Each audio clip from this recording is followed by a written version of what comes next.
여러분, 안녕하세요. 오늘 이 해설 시간에서는요, 여러분이 매일같이 마주하는 평범한 저녁 식탁을 완전히 새로운 시각으로 바라보게 해드릴 겁니다.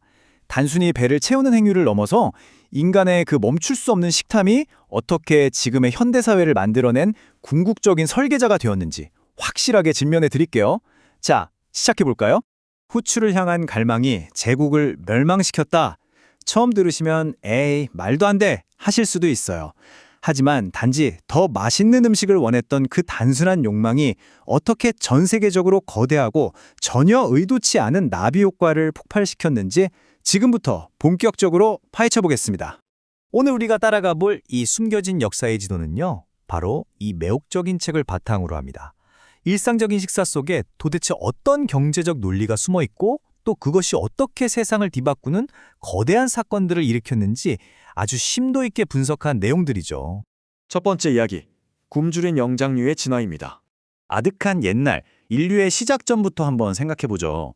자연이 그냥 무작위로 던져주는 먹거리에만 의존하며 척박하게 살아남아야 했던 수렵채집 시절 말입니다. 그런데 정말 흥미로운 건 인류가 이걸 극복해 나가는 그 엄청난 속도예요. 사냥을 더 잘하려고 늑대를 개로 길들였고 곧이어 고기를 얻는 데는 돼지가 훨씬 효율적이란 걸 깨닫죠. 그리고 4,500년 전 코카서스 지역에서는 말을 길들여 이동수단으로 삼았고요. 마침내 밀이나 보리 같은 작물을 직접 재배하면서 바빌론이나 마야 같은 거대 문명들이 문자 그대로 지구상에 뿌리를 내리게 됩니다. 생존을 위한 먹거래 투쟁이 문명 그 자체를 탄생시킨 거죠. 두 번째 주제, 유럽의 광적인 향신료 집착입니다. 자, 이제 먹고 사는 기본 생존 문제가 어느 정도 해결되니까 사람들은 어떻게 변했을까요? 유럽의 부유한 귀족들은 극한의 새로운 맛을 찾기 시작합니다. 그들의 부를 과시하기 위해 정말 귀귀한 식문화를 만들어내는데요. 오직 향신료만으로 반죽을 한 진저브레드 같은 요리를 만들어 먹은 겁니다. 심지어 그들은 이 비싼 향신료가 당시 유행하던 끔찍한 흑사병 같은 전염병까지 막아준다고 굳게 믿었어요. 미식이 곧 부의 상징이자 만병통치약이었던 셈이죠. 당시 이 향신료 열풍이 얼마나 터무니없는 수준이었는지 감이 오시나요? 1248년 영국을 예로 들어볼게요. 육두구 1파운드의 가격이 무려 4실링 7펜스였습니다. 이게 어느 정도냐고요? 놀라지 마세요. 건장한 양 3마리를 통째로 살 수 있는 엄청난 금액이었습니다. 세상에, 밥상에 조미료 좀 뿌리겠다고 양 3마리를 내어준 거예요. 완전 미친 열풍이었죠. 세 번째, 풍리무역을 위한 금융입니다. 이렇게 엄청난 돈이 되다 보니 상인들은 그 엄청난 식욕을 채우기 위해 거칠고 치명적인 바다를 건너야만 했습니다. 폭풍우에 배가 가라앉거나 해적을 만나 모든 걸 잃을 수 있는 그 극단적인 위험성. 여기서 아주 중요한 포인트가 등장합니다. 바로 이 위험을 줄이기 위해 현대 금융이 탄생했다는 건데요.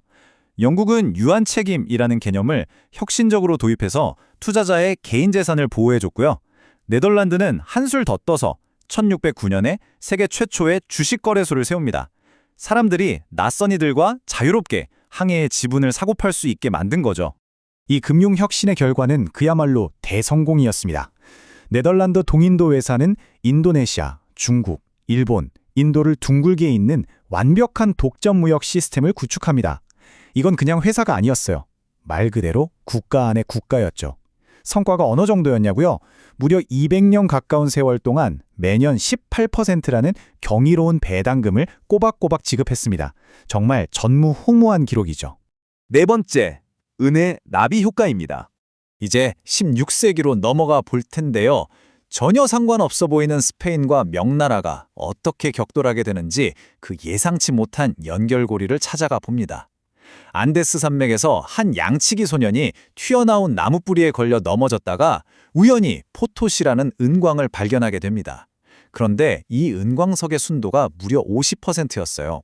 전례 없는 어마어마한 양이었습니다. 이 발견은 순식간에 수백만의 피로 얼룩진 스페인 제국의 강력한 경제적 엔진으로 둔갑하게 되죠. 자, 여기서 드디어 공국의 나비 효과가 완성됩니다. 잘 들어보세요. 유럽 귀족들이 후추 같은 향신료를 원함, 스페인이 그 무역 자금을 내려고 아메리카에서 은을 미친 듯이 채굴함, 이 과정에서 유럽인들이 가져온 전염병이 아메리카 원주민을 몰살시킴, 농사를 짓던 땅이 다시 숲으로 변하면서 전 지구의 이산화탄소 수치가 급감함, 이로 인해 지구의 온도가 떨어지며 소빙하기 대기근이 닥침, 그리고 결국 이 기근을 견디지 못한 농민들의 반란으로 거대한 명나라가 멸망함. 와, 믿겨지시나요?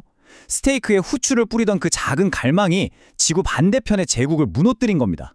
다섯 번째, 독을 품은 페루의 감자입니다. 오늘 살펴볼 마지막 역사적 넌센스는 바로 이겁니다. 인간의 그 맹목적이고 끈질긴 식탐이 어떻게 치명적인 독초마저 정복했는가 하는 거죠.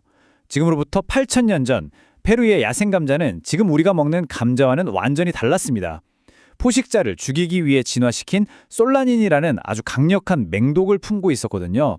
먹으면 호흡곤란이 오고 심하면 사망에 이르는 무서운 독이었죠. 하지만 더 먹을 것을 찾겠다는 인간의 집념은 이런 치명적인 위험 앞에서도 절대 포기하지 않았습니다. 이 문제를 해결한 인간의 시행착오 과정은 그야말로 기발함 그 자체입니다.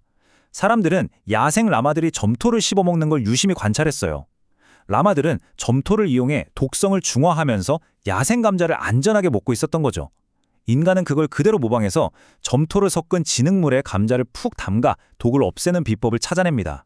이 끈질긴 미식에 대한 집착 덕분에 인류는 훗날 유럽의 거대한 산업혁명까지 지탱해줄 완벽한 식량 공급원을 얻게 된 겁니다. 자, 오늘 이 해설을 통해 여러분이 꼭 가져가셨으면 하는 통찰은 바로 이겁니다. 우리가 더 맛있고 배부른 저녁 식사를 추구하는 그 본능적이고 끊임없는 과정이 사실은 현대 금융을 탄생시켰고 글로벌 무역의 항로를 열었으며 인류 문명의 진화 그 자체를 설계했다는 사실입니다. 우리의 식탐은 역사에서 이름이 빠진 가장 위대한 건축가인 셈이죠. 오늘 우리는 후추 한 줌을 향한 그 단순한 열망이 어떻게 거대한 제국을 무너뜨렸는지 똑똑히 목격했습니다. 그렇다면 여기서 아주 소름 돋으면서도 매혹적인 질문이 하나 남습니다. 지금 이 순간 우리가 열광하고 집착하는 현대의 새로운 먹거리와 식습관들은 과연 지구의 미래에 어떤 거대한 연쇄 반응을 일으키고 있을까요? 오늘 밤 여러분의 식탁 위에 올라갈 그 음식 하나가 또 다른 놀라운 미래의 세계사를 쓰고 있을지도 모릅니다.